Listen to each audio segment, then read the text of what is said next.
Lo kayak beneran nak makin dijauhi partai politik. Ya mau gimana, sering seiring waktu berjalan kan orang dapat banyak informasi, banyak fakta yang terungkap. Betapa Jokowi sama Gibran masih memenuhi pemberitaan politik di negeri ini. Para pendukung mereka itu nek melawan yang kontra memang masih semangat. Selalu pakai kata-kata benci, sakit hati, belum move on dan sebagainya. Tapi bila itu datangnya dari istana atau orangnya Presiden Prabowo, bisa serempak diem. Kini berbagai pihak yang menjaga mereka sudah semakin tahu diri dan menjauh. Mereka malahan lebih suka merapat ke Pak Prabowo. Ya iyalah, dia kan sekarang presidennya. Dibanding pasang badan untuk membela Jokowi. Salah satunya partai, yaitu Golkar. Sudah beberapa waktu yang lalu, Golkar setuju untuk mendukung pencapresan Prabowo. Tidakkah ini sesuatu yang janggal? Apa benar partai politik sekuat Golkar sudah sejak jauh-jauh hari mendeklir dukungan pada incumbent? Ini kok jadi aneh Golkar ini. Malah Bahlil sewaktu hadir dan ngasih sambutan di acara Muspinas 3 Kosgoro itu menegaskan bila tugasnya menaikkan kursi partai, mereka tak lagi menyebut nama Jokowi lagi. Dalih menaikkan kursi partai ini maksudnya tentu menaikkan jumlah kursi partai di DPR di Senayan sana. Artinya persentase kemenangan tahun 2029 dia genjot. Dudu nyunggi atau ngunggah ke kursi. Bukan. Nah, belum setahun pemerintah Prabowo, Bahlil itu belas gak berani ngomong. Golkar PD buat ikut bertarung di Pilpres 2029 belas. Sebenarnya ini tidak soal Golkarnya, tetapi ada tekanan besar buat partai kuning ini melepas ketergantungan pada Jokowi. Ini diakui atau tidak? Bisa jadi mereka kena sliding, tackle keras ketika mencoba tetap berharap pada pengaruh Jokowi. Lah Prabowo pasti kesel. Yang presiden tuh diam. Harusnya partai pendukung harusnya nurut sama dia, sama Pak Prabowo, bukan ngandelin Jokowi. Nah ini kan analisa begawan aja, melihatnya seperti itu. Nah, melihat hal beginian dapat diasumsikan beriringan tidak akan membuka diri untuk menampung Jokowi dan Gibran dari semua partai. Jangankan menerima keduanya jadi kader, lawang pasang badan saja wes gak wani mereka. Ibarat tempat tinggal atau rumah, pintu jendela sudah tertutup rapat, dikunci suka jero, gak ada celah sama sekali. Agar mereka bisa melebu ke dalam gak bisa. Bahkan berhembus isu soal musnaslup Golkar di berbagai ormas underbow itu. Dalam waktu berdekatan 3 bulan mendatang, ada Kosgoro, MKGR, dan Soksi segera menggelar suksesi. Nampaknya ada yang memaksa momentum pergantian ketua ormas di bawah Golkar bisa menggerakkan munaslup. Anda tetap melindungi keluarga dari Solo ini, kekuatan Golkar itu cukup signifikan buat bergening, melakukan tawar-menawar politik. Dan berulang kali muncul kabar Jokowi dan Gibran akan segera bergabung ke Golkar. Dan dibandingkan dengan jadi kader partai lain, satu-satunya kesempatan Gibran buat maju di Pilpres 2009 ya hanya melalui Golkar. Siasat ini jelas terbaca oleh Pak Prabowo. Loh, kelihatannya besti, tetapi tetap berlawanan. Loh, politik itu kan tidak ada kawan, tidak ada lawan. Adanya cuma kepentingan. Ini harus dipahami. Sebagai orang yang lumayan dekat selama 5 tahun terakhir, gerak-gerik Jokowi sudah terbaca dan dipelajari oleh Pak Prabowo. Ini semakin memperlihatkan loh.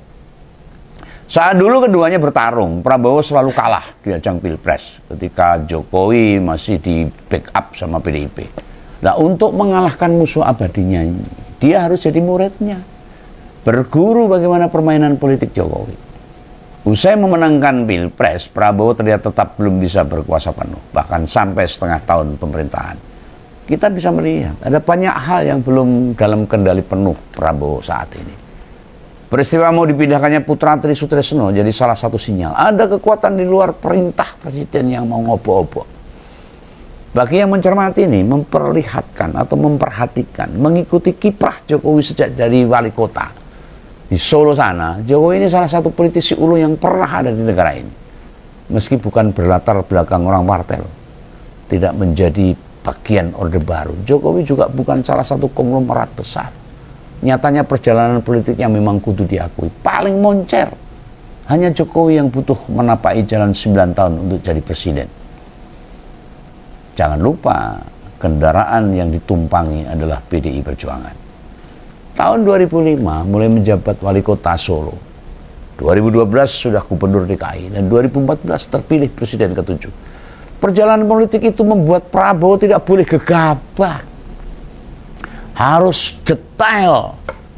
Prabowo di jelang Pilpres tahun lalu, di akhir masa jabatan Jokowi, terkesan kayak kerbau dicokok hidungnya itu. Nurut. Sampai sekelas dia pun masih menjabat Menhan, menolak menginjak karpet merah untuk presiden. Tujuannya satu, mengelabui Jokowi. Prabowo terlihat total berperan sebagai good boy, anak baik, dan kini saatnya dia memegang kendali. Ya itulah permainan politik. Mesti terlihat terpaksa menerima putra Jokowi jadi pendamping, yang seolah-olah melambangkan Prabowo di kepemimpinannya akan diatur-atur. Sekarang mulai terlihat sebaliknya kan. Gibran bagaikan tawanan, sehingga Jokowi tidak bisa berbuat apa-apa. Bahkan sekarang muncul hashtag maksulkan Gibran. Ini sangat berpengaruh pada pikiran Pak Prabowo. Di mana-mana teriakan maksulkan Gibran untuk diturunkan. Dimulai dari para purnawirawan TNI. Ya, saat Jokowi mau melawan, menolak sebagai pihak yang tak lagi punya pengaruh, itu tak bisa diperlihatkan. Mau berbicara keras, memberi kritik tajam, menyalahkan kebijakan presiden, malah jadi delima, kontraproduktif. Nah, di posisi Jokowi sekarang, dia butuh kendaraan politik untuk kembali mengarungi kejamnya samudera pertempuran politik di Indonesia ini. Orang Ya, halo teman-teman, kembali bersama saya di channel Indonesia 2045 yang membahas seputar politik, pendidikan, hingga budaya. Ya, tadi penyampaian dari Om Begawan ya soal Prabowo, bukan Prabowo ya, sorry. Jokowi dan Gibran katanya ditolak masuk Golkar. Saya nggak tahu. Isu ini sudah lama sebetulnya, tetapi ya sekarang kita ulas lagi benar atau kagak nih, gitu ya. Dan kemudian memang kalau kita melihat bahwa Gibran juga kemarin kan diusung dari Golkar kalau nggak salah ya. Dan kemudian ada juga isu kemarin bahwa Pak Jokowi ingin masuk Partai Golkar. Ada juga mengatakan bahwa Golkar ogah menerima Jokowi Gibran gitu ya. Entah itu benar atau tidak, ya coba kita lihat saja nih pendapat teman-teman kita ya. Bukan rahasia umum kalau anak-anak Jokowi kosong, tapi tetap dipaksakan oleh bapak ibunya yang lapar dan haus kekuasaan. Dulu Bapak Prabowo sering dicurangi, sekarang Bapak Prabowo sudah ngerti rakyat bersama Prabowo. Parpol manapun pasti mikir-mikir karena sudah terjadi, dia mau enak mau suksesnya saja, setelah itu kubur habis manis sepah dibuang ya. Memang harus diakui dan itu terbukti nyata bahwa tanpa Jokowi jadi presiden yang bisa berbuat apa saja untuk anaknya, maka anak-anak mereka tidak akan menduduki kursi wapres, gubernur, dan ketua partai. Jangankan jadi pejabat tinggi, jadi pegawai di level manapun akan sulit bila dilihat dari kemampuannya. Belum mereka itu anaknya orang biasa ya. Alhamdulillah bagus banget Golkar menolak mereka. Lagi pula seluruh rakyat Indonesia sudah tahu keburukan mereka. Semoga Allah SWT selalu melindungi seluruh rakyat Indonesia dan semoga secepatnya para koruptor dan oligarki diberantas ya. Dan semoga secepatnya seluruh rakyat Indonesia bisa hidup aman dan juga sejahtera. Kalau bisa Pilpres 2029 Gibran Jokowi tidak masuk nominasi. Masih banyak tokoh-tokoh negeri ini yang jujur dan setia kepada rakyatnya. Orang yang benar-benar mumpuni memimpin negeri ini, orang matang dan cerdas ya. Menunjukkan ijazah saja tidak mau, perkara sepele saja dibuat politik pencitraan. Tujuan kita bersama makzulkan Gibran, tangkap dan adili Jokowi. juara dunia korupsi. Jokowi harus diadili. Jokowi merusak tatanan hidup bernegara di Indonesia, harus diadili ya. Jadi memang tuntutan massa yang super besar yang menuntut agar Pak Jokowi diadili dan ditangkap gitu ya, atau diminta pertanggungjawabannya seperti itu, sering sekali kita lihat gitu ya. Ya, tapi sampai sekarang belum ada eksekusinya gitu ya, belum ada yang memang betul-betul berjalan gitu ya.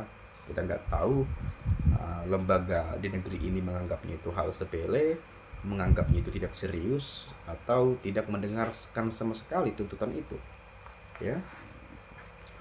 Kemudian karma telah berlaku, yang benar dibilang salah, yang salah dibilang benar ya. Maha Pencipta tidak akan tidur. Indonesia, Allah harus campur tangan, sudah terlalu zolim dengan rakyatnya. Jokowi lagi menikmati badai karena salah analisis dan berkhianat, sehingga sekarang dinasti Jokowi sangat rapuh.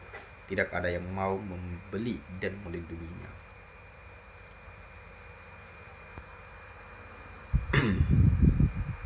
Partai yang cerdas memang harus bisa bersikap, karena Jokowi dan Gibran pernah berkhianat dengan partainya. Waspadalah dengan dua orang ini.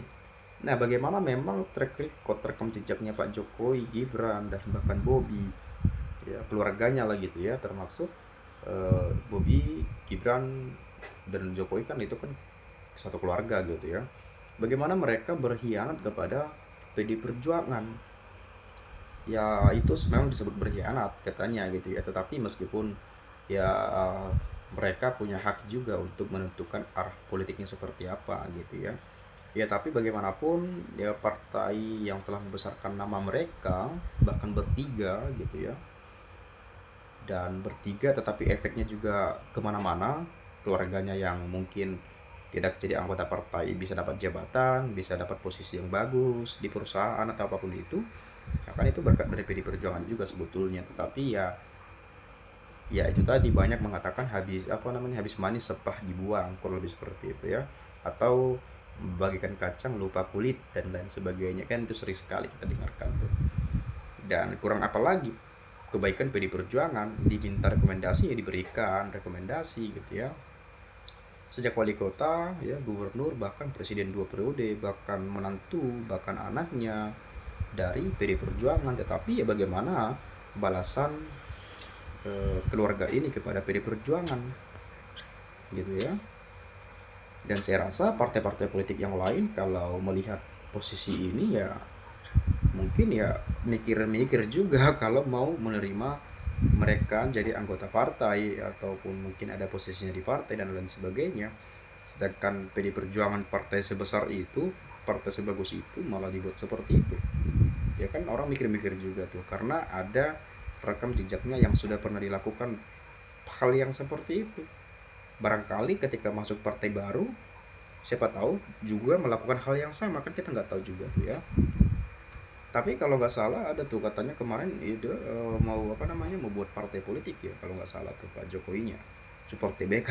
Udah bagaimana sekarang partai itu, nggak jalankah atau bagaimana gitu ya. Kemudian sekarang eranya Presiden Prabowo, para menteri dan pejabat negara lainnya harus tegak lurus pada Pak Presiden Prabowo. Bekerjalah dengan sekuat tenaga dan ikhlas untuk kepentingan rakyat agar korupsi dihentikan di NKRI ya. Nah, berbicara soal korupsi teman-teman ya, korupsi ini di sini kayak udah membudaya banget ya. Banyak sekali yang sudah ketahuan dan mungkin masih banyak yang belum ketahuan.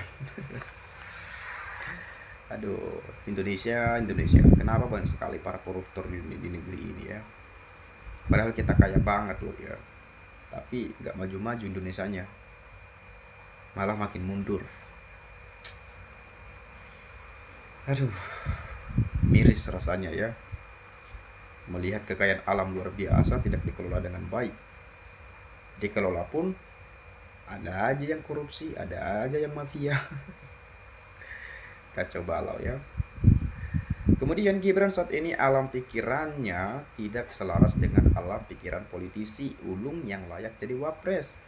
Tetapi saat ini alam pikirannya masih di dunia anak-anak yang masih senang bermain dan berhayal. Sungguh sangat kejam orang tuanya yang berkuasa menempatkan Gibran jadi wapres. Sangat berbahaya pemerintahan Jokowi dalam politik. Inilah akhir kehancuran keluarga Solo. Itulah rakyat tidak bodoh, mereka tahu pemimpin yang cuma mulut manis dan hanya mementingkan keluarga sendiri. Saatnya PDIP berpikir keras dan cerdas untuk mengusung capres yang akan datang agar tidak jatuh ke lubang yang sama untuk kedua kalinya. Terlalu banyak hal yang harus diluruskan dan diperbaiki oleh sang presiden untuk bisa menghapus pengaruh sang mantan di era kepemimpinannya saat ini. Dan satu pun langkah itu belum dia jalankan setelah hampir 1 tahun menjabat. Jadi bagaimana mungkin kita berharap sang presiden bisa menjungkalkan sang mantan dan anaknya? Nggak tahu juga tuh ya. Mungkin teman-teman ada pendapat lain, silahkan sampaikan nanti di video ini. Itu saja, saya minta maaf kalau ada penyampaian yang salah dan kata-kata yang tidak menyenangkan. Terima kasih, saya ucapkan sekali lagi, salam inspirasi, salam NKRI, harga mati.